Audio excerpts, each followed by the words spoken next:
Please welcome from Mackay, Colin Chamberlain. Hey, Colin. Now, this looks kind of like a normal propeller. Tell me how it's different.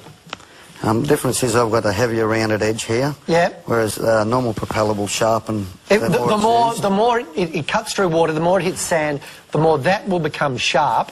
Whereas yours has lip on the outside that is thick, just there. It's a thick lip, yeah. which you say makes the difference and means it'll give you a whack, but it won't cut your arm off. That's correct.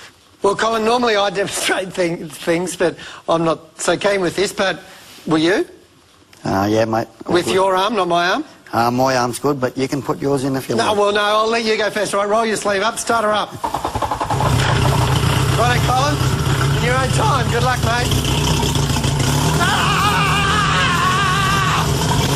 Righto. Turn it up, round the pond.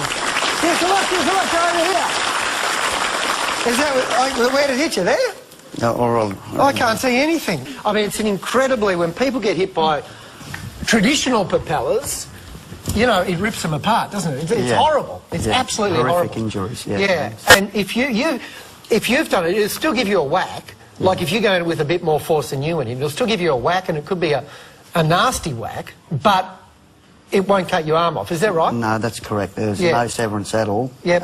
The worst you end up with is a bruise. Colin, I've been in a boat that's a ski boat that's nearly run over a skier, and been in the surf when a Surf Lifesavers boat has come at me, so I'm really all for safer propellers.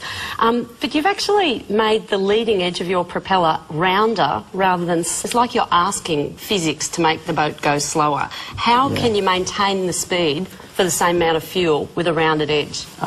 It's due to the actual degree of angle and the roll of the safety rib. We're within 0.2 to 0.3 kilometres an hour slower, which is less than 0.2 to 0.3 kilometres. 1%. That's fantastic. Wow. The other thing, in that demonstration, the propeller wasn't going very fast. What would actually happen if someone's hand was to go near a propeller at full speed? Basically, you can't actually get in between the blades. Once the propeller's spinning anything over idle, it creates its own shroud, so you can't actually get into that area. Richard? As a scuba diver, I've got a real vested interest in this, I've got to say, having had some frights. But it's still hard metal going very fast. Won't that sort of whack still be able to crack a bone or perhaps a skull? If you got hit, in that region, obviously, through the weight of the motor or the propeller, you would still get an injury in that part of the body. Most injuries are basically in the torso, the arms or the legs. Summing up, Bernie? That simple modification that you've made there is absolutely genius, and no one has thought of that before. And you've also, through the design you've come up with, helped make boats more stable and less likely to capsize. So that's absolutely brilliant. And it's breakthroughs like this that make engineers like me all very emotional, because, you know... Steady on, long night ahead. It will save lives, it will reduce injuries. No, fantastic. Thank you. Richard? Yeah, such an impossibly simple solution. You may almost even have a problem with convincing people that it's good because it just seems so darn simple. But I must say that as a part-time form of marine life, I'm very enthusiastic. It really does remind me of the invention we had on a couple of years ago, which was a safer modification of the chainsaw. Similar problem, and again, a different brilliant solution. Well done. Please thank Colin Chamberlain. Well done, mate. All right, who's going to win tonight and get this wonderful trophy? Whoever it is will be in the running to be named our Inventor of the Year. Let's look first at design. Bernie? Making the leading edge on the propeller rounded is just phenomenal design that's transformed the whole thing.